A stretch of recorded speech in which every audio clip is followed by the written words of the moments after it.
আসসালামু আলাইকুম দর্শক, কেমন আছেন সবাই? আশা করি ভালো আছেন। আজকে আমি আপনাদের সাথে একটি রেসিপি শেয়ার করছি।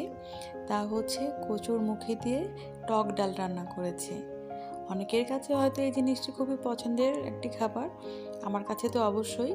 তো চলুন দেখে নেওয়া যাক আজকে আমি কচুর ডাল রান্না করার জন্য কী কী উপকরণ নিয়েছি।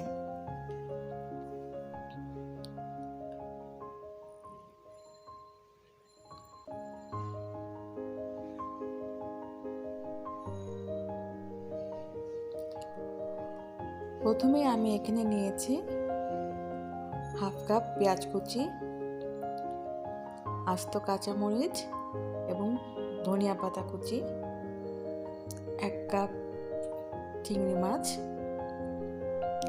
এবং কচুর মুখে আগে থেকে সিদ্ধ করে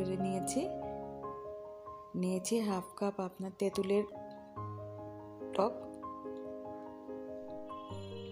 প্রথমেই সিদ্ধ কচুর মুখিগুলোকে একটু পানি দিয়ে ভালো মতো চটকিয়ে নিয়েছি। পরিমাণ মতো পানি দিয়ে সেটিকে পাতলা করে নিয়েছি।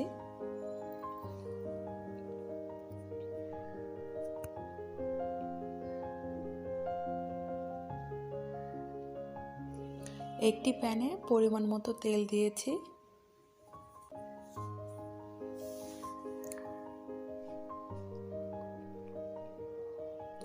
সাথে দিয়ে দিচ্ছি হাফ কাপ পেঁয়াজ কুচি,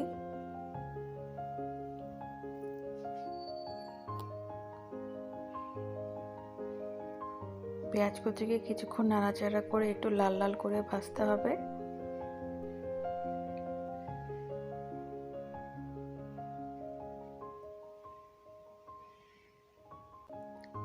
লাল করে ভাজা হয়ে গেলে এখানে দিয়ে দিচ্ছি হাফ চামচ হলুদ গুঁড়ো, হাফ চামচ মরিচ গুঁড়ো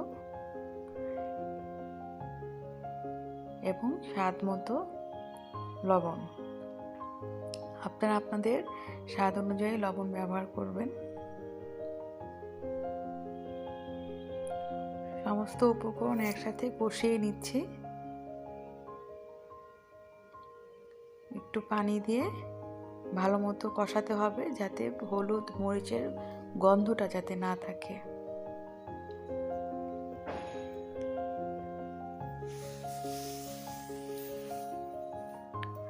আমার কষানো প্রায় হয়ে এসেছে। এতে দিয়ে দিচ্ছি আস্ত চিংড়ি মাছ।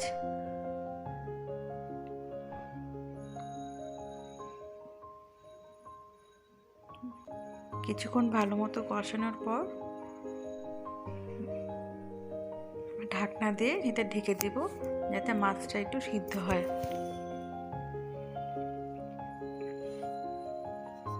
কষানো প্রায় শেষ। এখন দিয়ে দিয়েছি আগে থেকে গোলানো কচুর মুখির।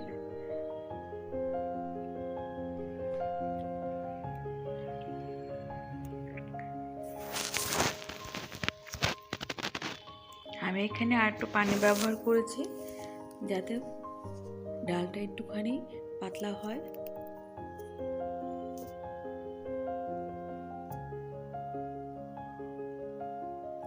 ঢাকনা দিয়ে ঢেকে দিচ্ছি।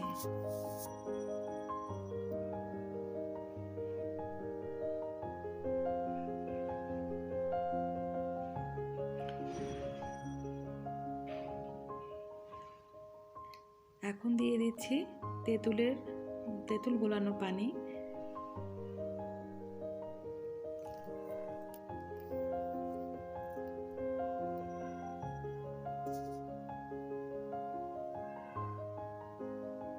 আপনাদের স্বাদ অনুযায়ী তেঁতুল গোলানো পানিটা দিবেন।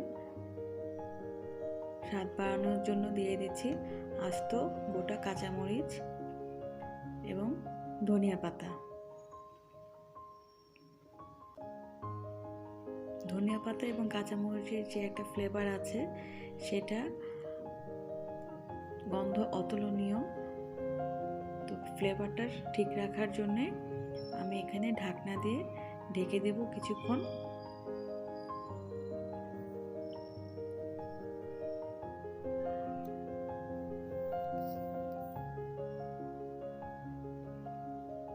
রান্না আমার শেষ পর্যায়ে। দেখুন দর্শক কি সুন্দর হয়েছে। আশা করি আমার এই রেসিপিটি আপনাদের কাছে ভালো লেগেছে। যদি আমার এই রেসিপিটি ভালো লেগে থাকে অবশ্যই আমার চ্যানেলটি সাবস্ক্রাইব করবেন এবং লাইক শেয়ার করে পাশেই থাকবেন।